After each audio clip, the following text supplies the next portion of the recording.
எல்லாத்துக்கும் பொறுப்பாளர்களுக்கு சொல்லியிருக்கிறார்கள். அந்த அதுக்கான கூட்டம் தான் இந்த கூட்டம்.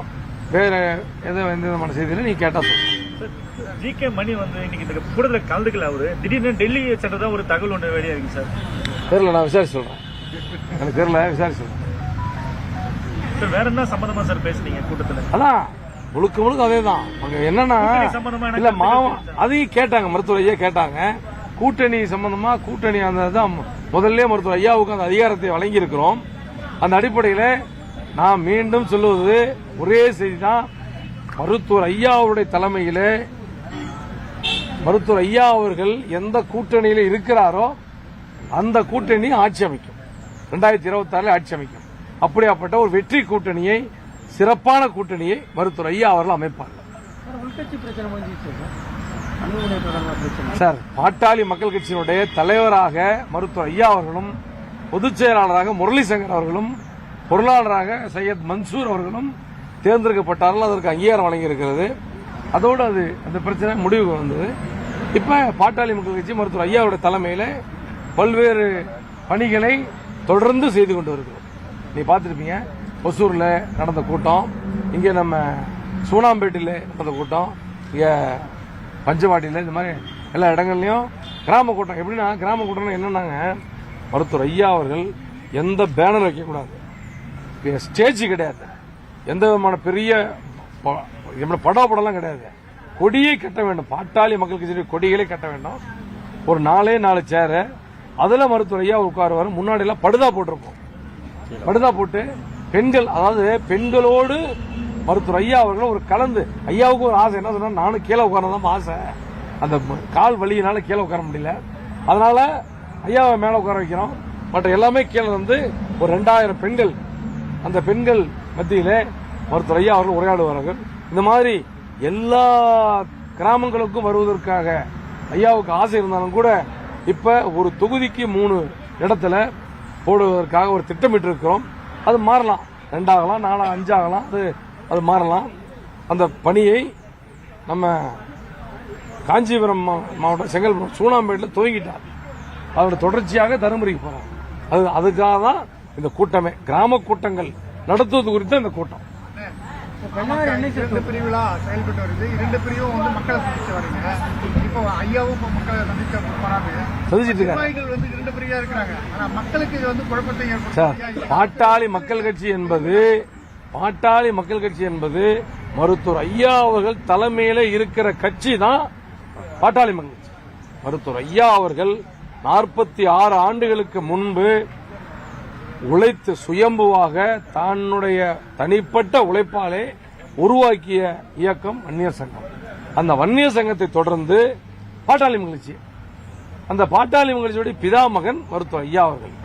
என்னுடைய எடப்பாடி துரைசாமி ஒரு சொன்னார் இன்னைக்கு கூட்டத்தில், ராமர் இருக்கும் இடம் தான் அயோத்தி.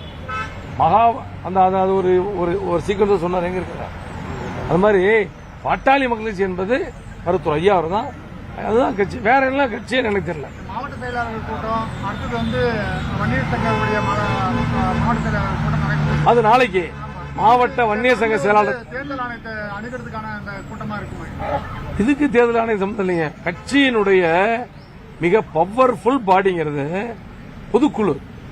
அந்த பொதுக்குழுவே 7000 8000 உறுப்பினர்கள், சிறப்பு 5000 பேர் உறுப்பினர், பொதுக்குழு உறுப்பினர்கள், சிறப்பு அழைப்பாளர் 3000 பேர் எல்லாமே கலந்துகிட்ட அங்கே அந்த கூட்டத்தில் அனுமதி வழங்கியாச்சு. அதுவே போதும். அதுதான் பவர்ஃபுல். தேர்தல் ஆணையம் அங்கீகரிக்கப்படல. எப்படி அங்கீகரிப்படல? அங்கீகரிப்பாங்க. அது சார், தேர்தல் ஆணையம் என்பது இந்தியா முழுக்க இருக்கிற ஒரு அமைப்பு. அவங்க பல சிக்கல் இருக்குது, இடைத்தேர்தல் இருக்குது, பொது தேர்தல் இருக்குது, அதுக்கான தயாரிப்பு இருக்கிறவங்க இதையும் எடுத்துட்டு இருக்கிறாங்க. நிச்சயமாக விரைவில் எங்களுக்கு நல்ல செய்தி வரும். தேவையில்லை, பொதுக்குழு தேவையில்லை. ஆண்டுக்கு ஒரு டிசம்பர் மாதம் பொதுக்குழு கூட்டம். அப்படி நாங்க சொல்ல வரல. ஏன்னா எங்களுக்கு இன்னும் அவங்க இன்னும் எதுவுமே அநீதி இழைக்கலையா. நாங்க கேட்டிருக்கோம், கிரிவன்ஸை ஏத்துக்குவாங்கன்னு நம்புறோம். இன்னும் அநீதி இழைச்சுதான் நாங்க சொல்ல முடியும். நீதி கிடைக்கும் நம்புறோம். கூட்டணி மத்திய கட்சியோட இருக்குமா, மாநில கட்சியோட? மத்திய கட்சியோடனா மாநில கட்சியோட 2 கட்சியோட தான் இருக்கும். ஏங்க இப்ப நான் கேக்குறேன், அது நான் சொல்ல உள்ள போக விரும்பல. இப்ப எல்லா கூட்டணியிலையும் 2 கட்சியும் தான் இருக்குது. மத்திய கூட்டணி இருக்குது, மாநிலம் தான் இருக்குது. நீங்க கூட்டணி அமைப்பது சொல்றது வேற நீங்க மாநில கட்சி கூட்டணி அமைக்கலாம். அதுதான் சொல்றேன். மருத்துவர் ஐயா அவர்களே அதுக்கான அனைத்து அதிகாரமும் பெற்றவர். நிர்வாக குழு, பொது செயற்குழு, பொதுக்குழு 3 பாடியும் மருத்துவர் ஐயாவுக்கு அந்த அதிகாரத்தை வழங்கி இருக்குது. அதனால ஐயா தான் சொல்லுவேன். இப்போ வந்து அன்புமணி ராமதாஸ் வந்து அடிப்படை உறுப்பினர் பதவி நீக்கிட்டாங்க. ஆனா அதுக்கு அவர் மீது தொடர்ந்து பாமக தான் தலைவராக செயல்பட்டு வந்துட்டு இருக்காரு. சட்ட ரீதியாக நடவடிக்கை எடுக்க வாய்ப்பு இருக்கா சார்? நாங்க தான் சொல்லியாச்சு.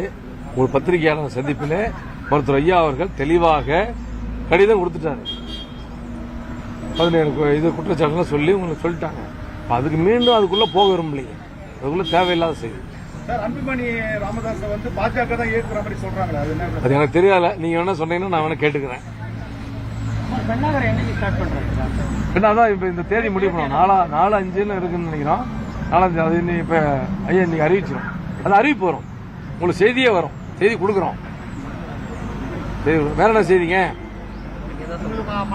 உள்மனசுல எதாவது இருந்தா கொஞ்சம் சொல்லிடுங்க. ஏன் உள்மனசுல என்ன இருக்குது?